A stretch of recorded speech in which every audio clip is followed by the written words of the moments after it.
Bonjour à tous, j'espère que vous allez bien. On arrive aujourd'hui avec une vidéo qui a pour but de vous expliquer notre fiche qui est en libre disposition, donc vous pouvez nous la demander sur LinkedIn ou sur notre adresse mail sur les travaux de moins de 10 ans dans les dossiers en vente immobilière. Donc l'idée c'est de la lire ensemble et de vous donner les points clés pour traiter ce sujet dans vos dossiers, de se refaire un petit point sur cette problématique qui n'est jamais simple à traiter. On passe tout de suite sur la fiche. Voilà, sur les travaux de moins de 10 ans, on s'est dit que c'était un super sujet. D'abord, on a eu un retour de notre communauté qui nous a demandé de la faire parce que c'est vrai que c'est un des sujets qu'on trouve assez fréquemment dans nos dossiers et qui est pourtant assez technique pour avoir besoin de faire un petit point assez souvent pour se rappeler les fondamentaux. C'est donc l'objet de cette fiche, se rappeler des fondamentaux, mais toujours avec une méthodologie de traitement du dossier pour rester très concret et très pratique. Donc, on commence par la question fondamentale qu'on doit se poser dans tous nos dossiers, c'est est-ce qu'il y a eu des travaux constituant un ouvrage au sens de l'article 1792 du Code civil qui ont été réceptionnés depuis moins de 10 ans. Donc, c'est cette question-là qu'il faut se poser. La question de l'ouvrage, on va le définir un peu plus bas. Et la question de la réception il y a moins de 10 ans, c'est-à-dire, vous avez compris, c'est le PV de réception qui fait démarrer cette fameuse garantie décennale qui est l'objet de la problématique qu'il faut traiter s'il y a de tels travaux dans les dossiers.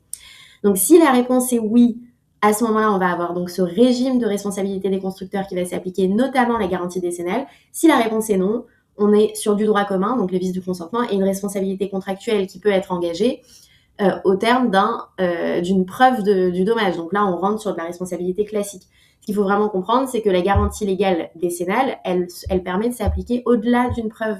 On n'a pas besoin d'apporter la preuve. C'est pour ça qu'elle est importante et qu'il faut la traiter dans les dossiers. Commençons donc par la première étape qui est de qualifier des travaux qui relèvent de la décennale, parce que c'est ça vraiment qui doit être notre curseur pour savoir s'il faut demander un certain nombre de documents plutôt côté assurantiel et informer sur la responsabilité décennale ou simplement demander des factures de travaux pour s'assurer justement qu'on ne soit pas en décennale.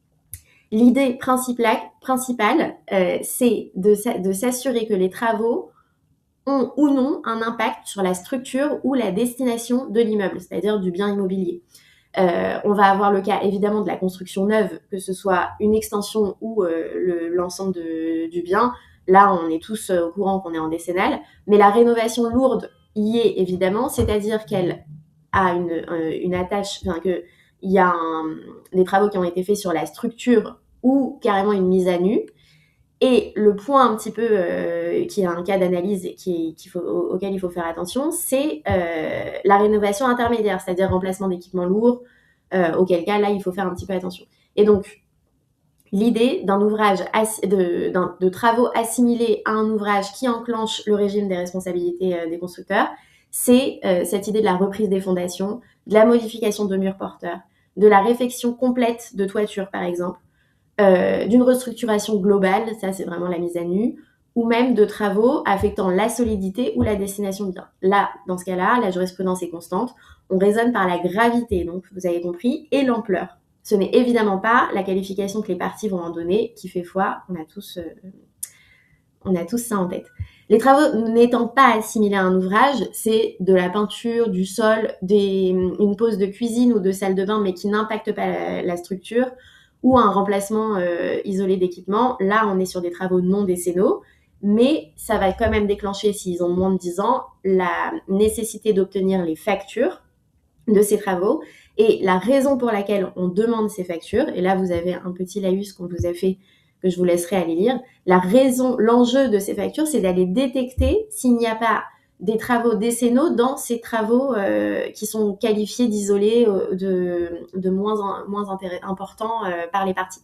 Et donc, ce qu'il faut vérifier en vérité dans ces factures, c'est s'il n'y a pas derrière un embellissement, une modification électrique ou de plomberie qui serait important, une redistribution intérieure avec des murs porteurs qui seraient touchés, etc.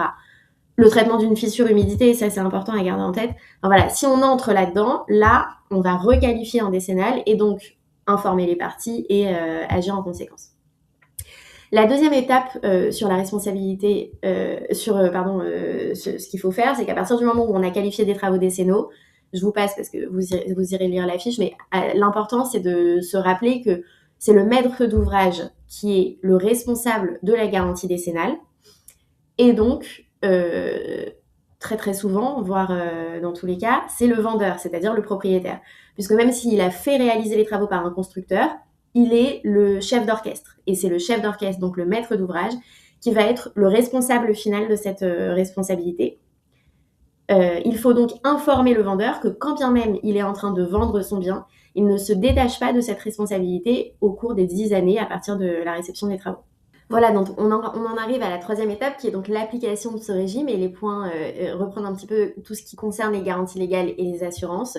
Vous pourrez aller voir cette petite explication pour mettre au clair un petit peu ce qui concerne qu'est-ce qu'une garantie légale et qu'est-ce que l'assurance qui couvre cette garantie pour bien expliquer la différence. Et vous avez ici un tableau qui est très intéressant, qui vous permet de comprendre les garanties légales qui s'appliquent ou la responsabilité contractuelle et les assurances en face, notamment la dommage ouvrage. Quand est-ce que la RC Pro peut intervenir et ça varie en fonction du contrat. Et surtout les durées pour bien informer le client sur le temps pendant lequel, même s'il a vendu, il peut être responsable. Ensuite, vous avez les pièces à obtenir en fonction des situations. Donc, si on est en logique décennale, DO existante ou non, si on est en logique vraiment dans les 2 premières années ou sur les cas intermédiaires. J'espère que cette fiche vous sera utile parce que c'est tout l'intérêt. On met du temps à aller travailler, mais l'idée c'est que vraiment le notariat puisse avoir des fiches réflexes sous la main quand on a un sujet qu'on a besoin de remettre à plat et d'appliquer dans nos dossiers. Vous pouvez aller sur le site www.revorian.fr. Vous avez une base gratuite mise à disposition du notariat pour obtenir nos contenus gratuits. Vous pouvez aussi adhérer à notre groupe WhatsApp qui a pour but de se poser des questions du quotidien, d'interagir et aussi de nous permettre de choisir les prochains thèmes. Vous pouvez nous proposer des thèmes quand vous avez un sujet sur un dossier qui vous a embêté et on les traitera avec plaisir. Et je vous souhaite une très bonne journée. À bientôt.